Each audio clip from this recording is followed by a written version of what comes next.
You are now listening to the Where's the Line podcast with Joseph West and Britt Dillard. Enjoy the show.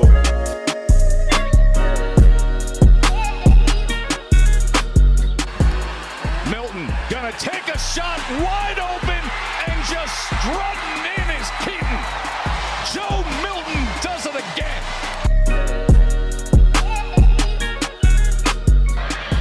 Borgie again on a blitz. Levis pocket collapses. He's on the run. He just heaves it up. And it's intercepted by Vanderbilt. And let the celebration begin. The streak is over at 26. The Commodores win it. Talk about Vanderbilt football.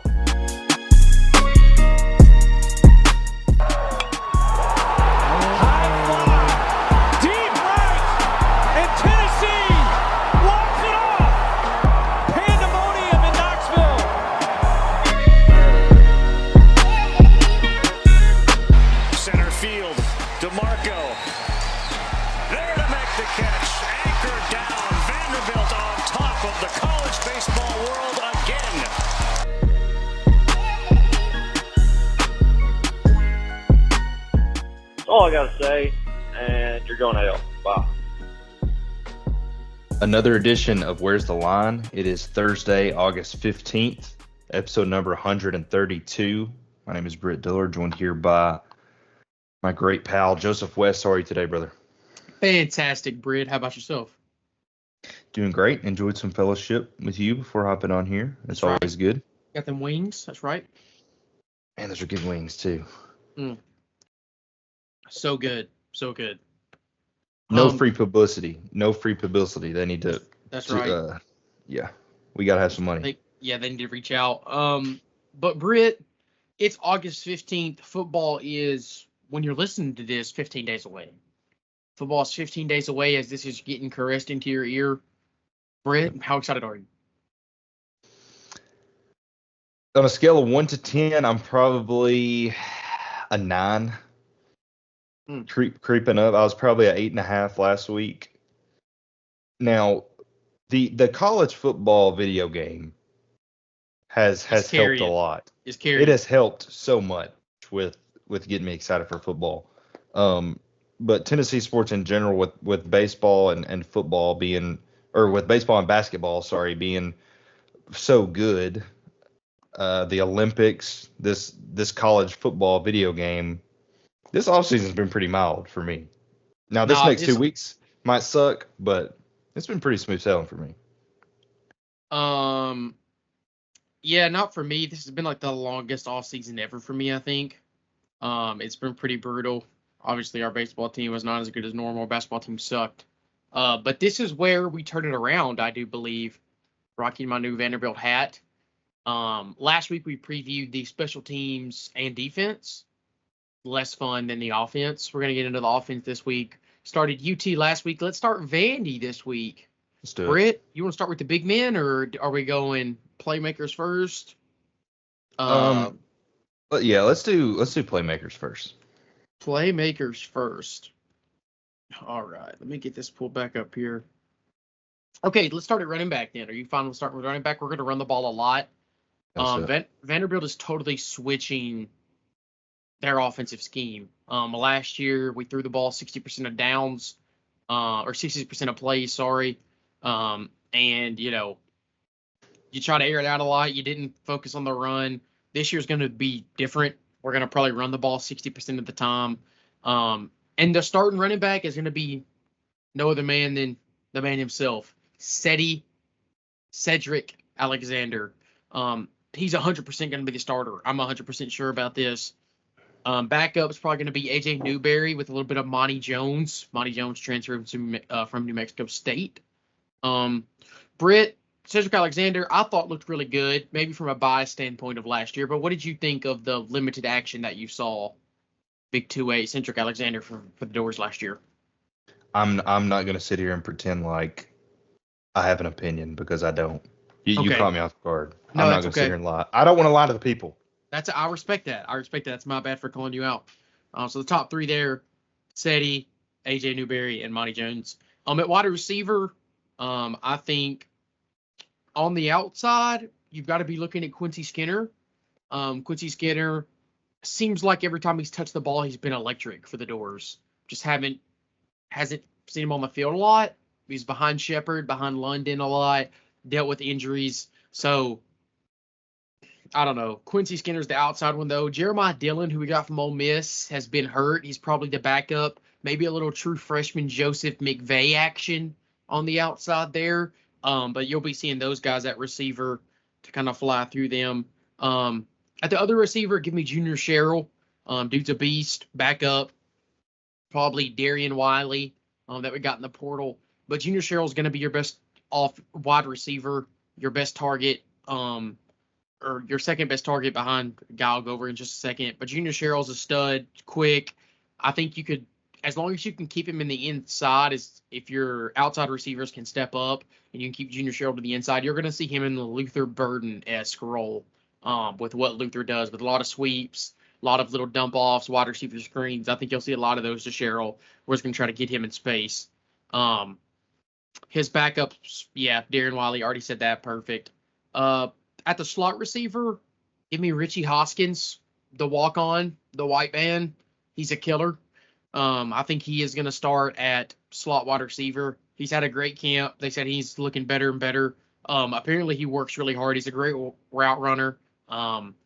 Obviously he's white. He has to be to get open. His backup's probably going to be true freshman Tristan Brown, maybe Micah Bell. Both of those guys can fly. They just got to polish up as their wide receiver. At tight end, this is going to be the best target on the offense. Cole Spence, he's 6'7". He's fast. He can block. He can run. This dude can do it all. Cole Spence is going to be a beast, I think. It's just going to be about getting him the football. I would, once again, bank everything that I have on him being the starting tight end. His backup or other tight ends that are going to see playing time is Eli Stowers and Cameron Johnson. They're both going to see good playing time, and they're both good options. This may be Vanderbilt's best position room right here. Tight ends might be the best position room on the team. Honestly, outside of linebacker, probably. At tackle, Vanderbilt's going to rotate its tackles. It's not going to have – Vanderbilt will not have a left tackle and a right tackle this year.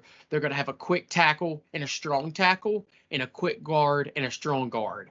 So they're going to be rotating their offensive linemen to do certain things. But because it's going to probably be too complicated to break it down, we're just going to go left to right. Gunnar Hansen is going to start at the strong tackle for Vanderbilt or left tackle. And his backup will probably be Chase Mitchell. Misa Sandoval, one of those guys, will be backing him up.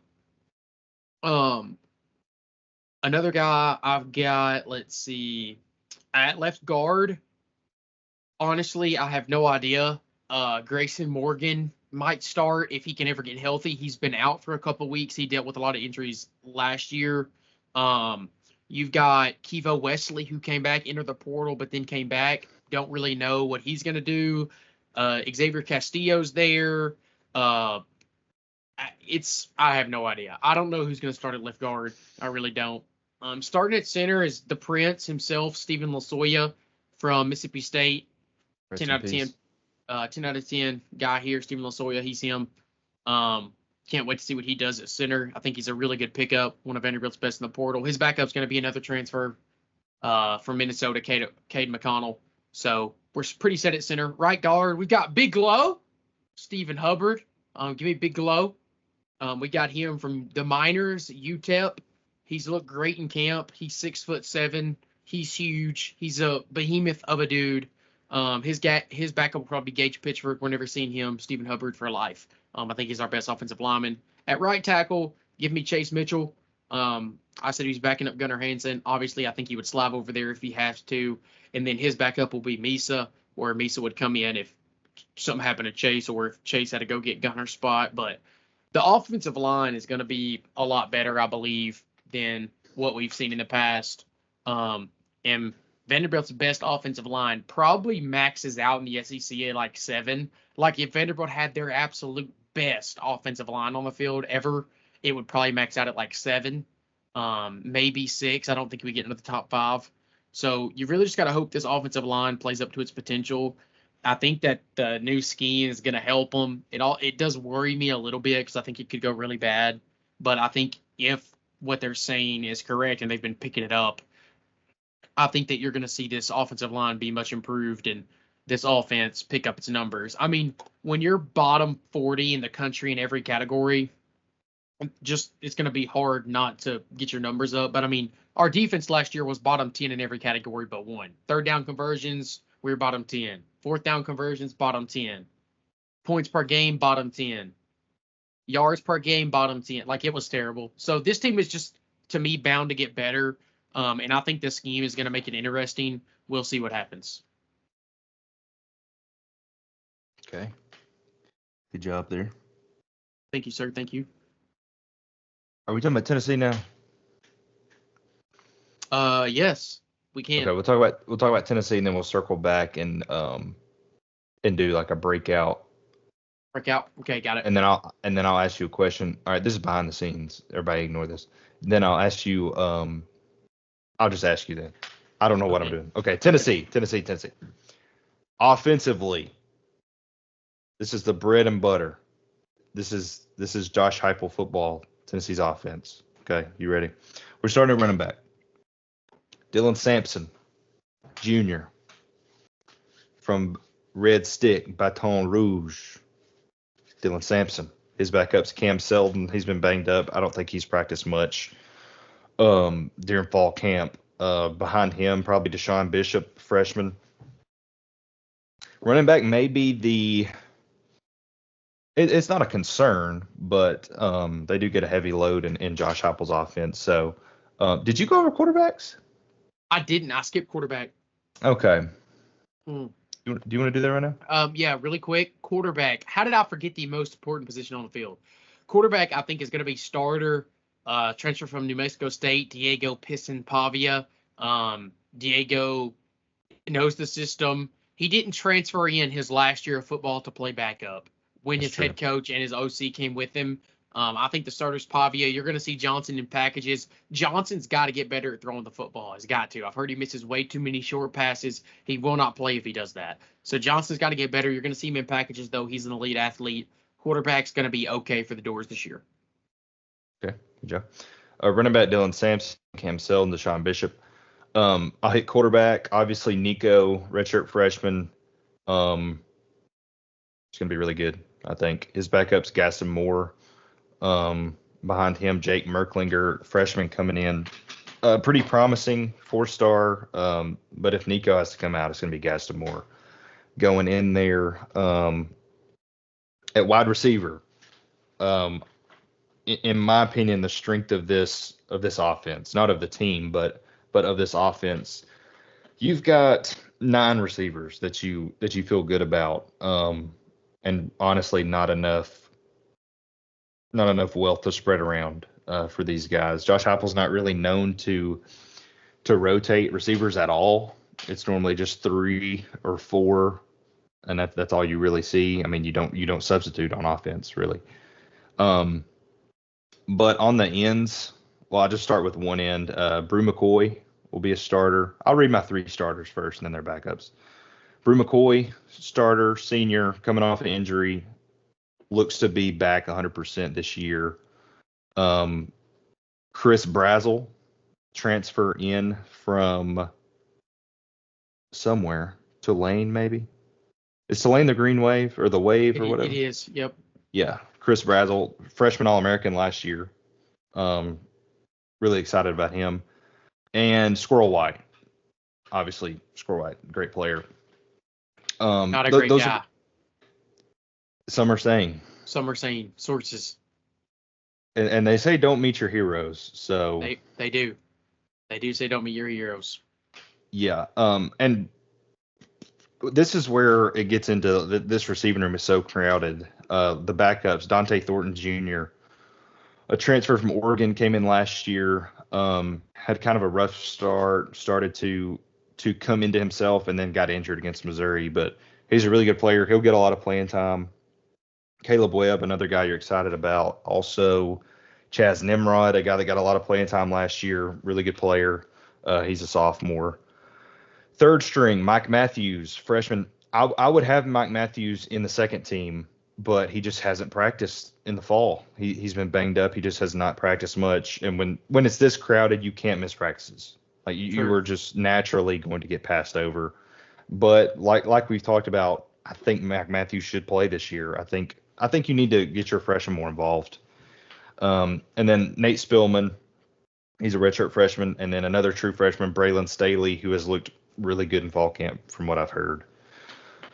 Okay, moving on to tight end. Had some transfers come in. You'll have Ethan Davis probably as your starter.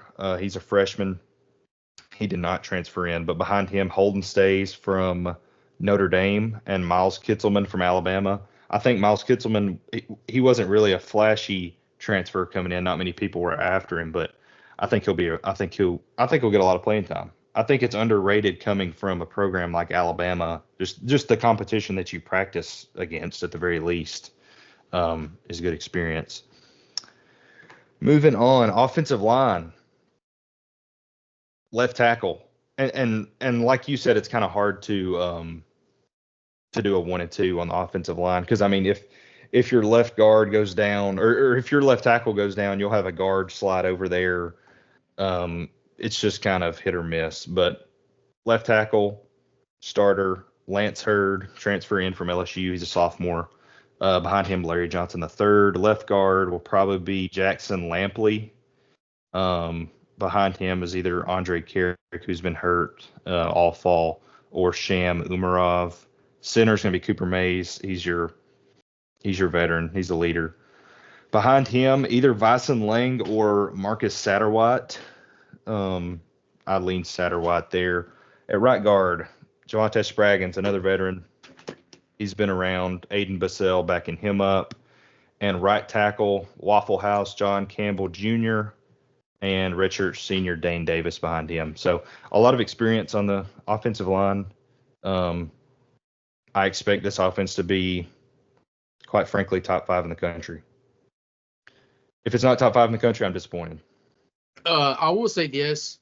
I think for Britt, or for UT and for Vandy, I have the same question about both quarterbacks, and it's their ability to stay healthy.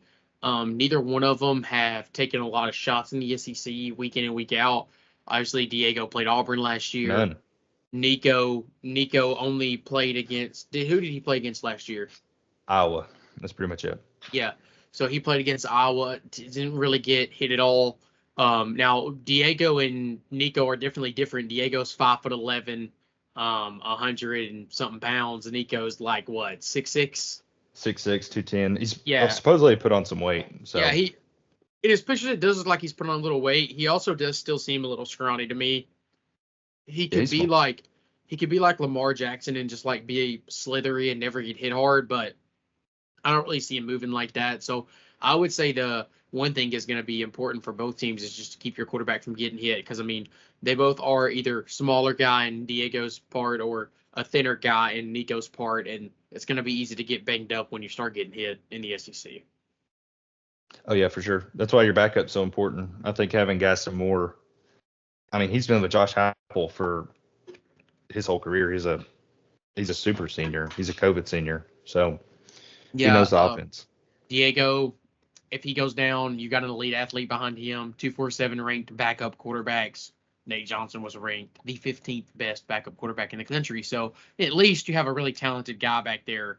Maybe he'll come in and put it all together if he's needed. Joseph, you said, and let me pull it up here just so I'm positive, but last week I asked you, where would the defense have to be ranked? How much would they have to improve for you to be happy or to call it a success? And what I say, 60 spots? I think so. Let me pull it up here. It may take me a second. You're fine. I mean, the defense should improve vastly. You've got a lot of guys who I think could be like Langston Patterson is a beast. He's going to go first team All SEC. I think he's going to lead the SEC in tackles. Might have a chance to break Zach Cunningham's tackle record. He's going to be a dog. CJ Taylor's back there. Our safety room's phenomenal. I mean, CJ Taylor, Dericky Wright, Dante Carter, Throw Rando in there in the hybrid safety linebacker position. So the defense should get a lot better. I mean, even they're going to improve. They could be team 80th or 70th in the country defensively, and they still improved by 50 spots, 55 in almost every category, because they were bottom 10 in every category. Okay, I've got Vandy here. 112, according to NCAA.com, 112 out of 130. Do you want to guess? Yeah. Do you want to guess how many touchdowns Iowa scored on offense last year? 6. 6? They scored 20. Yeah, I guess 6 was really low, but they do suck. 20 in, I guess, 14 games. Yeah, that's pitiful. They suck. So what do you need to see? You need to see a jump from 112 to where? Okay, here's my thing. If this offense doesn't put up stellar numbers, but they don't turn the ball over and they control the clock, I think Vanderbilt can win games this year. I think Vanderbilt could beat Virginia Tech. I think Vanderbilt could beat Kentucky. I think Vanderbilt could beat South Carolina. Those teams are not way out of your league. If you control the clock and score 21 points, I think you have a chance to win. So the numbers don't have to be great, but for the sake of the argument, Vanderbilt should be a top 50 team on both sides of the ball. That's simple. This year, simple. They should be a top 50 team. No, I'll tell you what. Let's go top 60. They should be a top 60 team on both sides of the ball. There should not be 60 other teams better than them. That would be impressive. I'd say that, and I would say they get it done. Actually, I'm going to argue that they get it done. I would be interested to see because in basketball they'll have, like, if you're a top 25 offense and defense, it's like if you don't have a top 25 offense and defense, you're not going to win they like have never won the national championship. Yeah. And honestly, here's something crazy is that it's not if, it's just when a 3-loss SEC team could get into the playoff. And that's all I'm like, there's hope for me. There's hope. Oh, one could get in this year. Vanderbilt could go 9-3 one year and get in the playoff. There's hope. There's hope for me. So I just think you gotta start building. Clark Lee's got no time to waste. He's got to start building this year. I want to give a season prediction so bad. This is it for Clark. Yeah, this is you got to prove it, dude. You got to prove it. No more time. No more time. Look, you've got Virginia Tech. You got to figure out a way. You got to be super competitive in that game for me. Alcorn State, yep, you know what's happening. Georgia State, you know what's happening. Ball State, you know what's happening. The other 8 games on the schedule,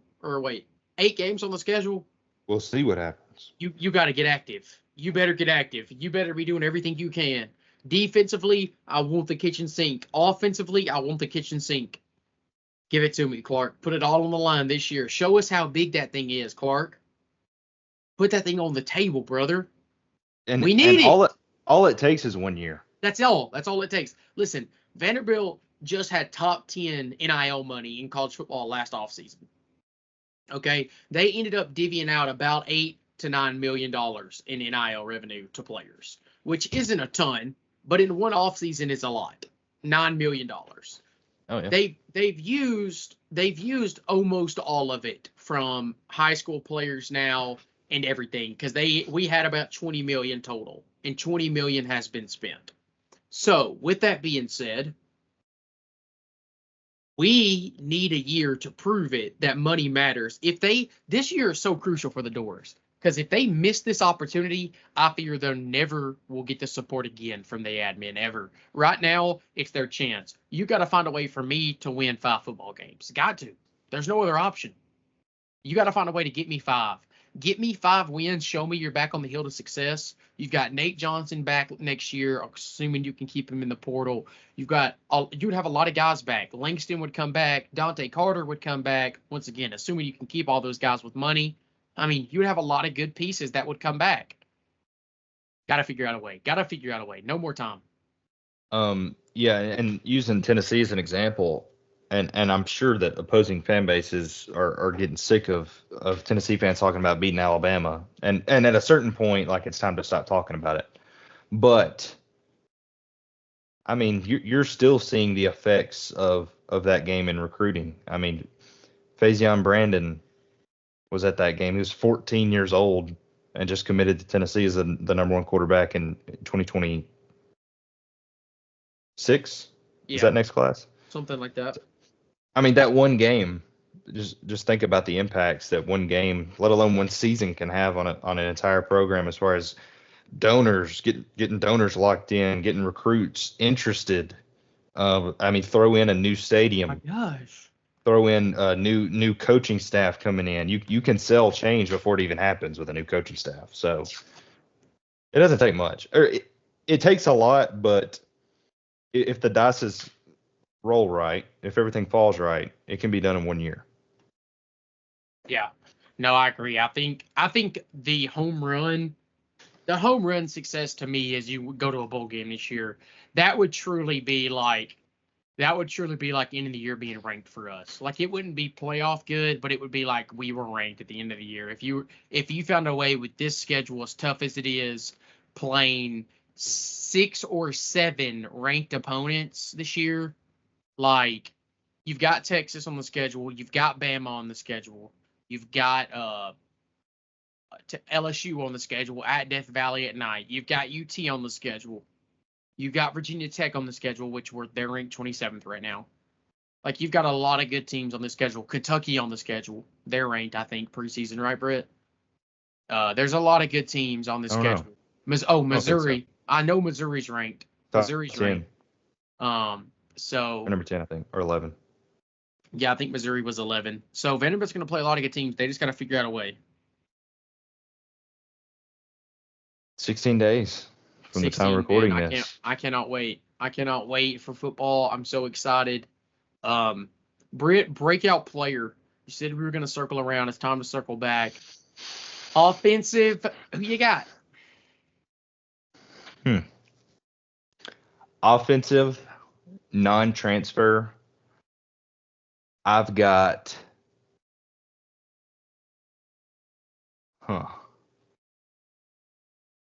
Give me Chaz Nimrod. Give me Chaz Nimrod, receiver. Okay. I'm going to give 2, okay, because there's a guy that I think Vanderbilt fans are expecting to do things, but the country's not, so I'll put y'all on him first. That's going to be Cole Spence at tight end. Cole Spence has a huge frame. He moves great. He blocks well. He's 6'7". He's going to be a problem in the red zone. He's going to be a problem on third downs. Who are you putting on a guy that's 6'7" and can move? There's not a lot of guys that's going to be able to stay with him, and there's not going to be a lot of guys that are big enough to guard him. So you're just going to really throw it to Cole Spence. I think he's going to have a good year. Vanderbilt fans, I think, are expecting him to have a big year.